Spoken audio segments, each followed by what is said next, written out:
Hey, let's make a fruit dehydrator at home. Look how delicious it is. My name is Míša and I'm on the permaculture farm in Portugal.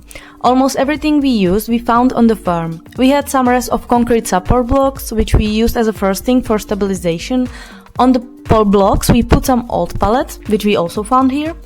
On the pallets we put the metal, which we also found here, and the metal is here because the sun heat up the metal, which helps the dehydration process. We had also some old door frame that we recycled for this.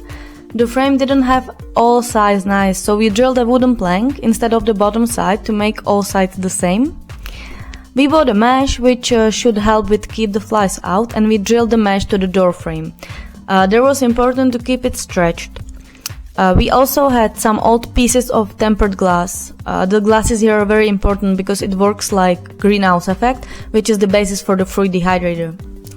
We had a testing ground, let's say, and we put the piers here for a few days. After 2 days, it was already done and delicious, and we came back to upgrade the dehydrator. We sanded the frame with the paper and then taped the window tape to it. Then we put the glass back on top of that, which helps because the glass won't move.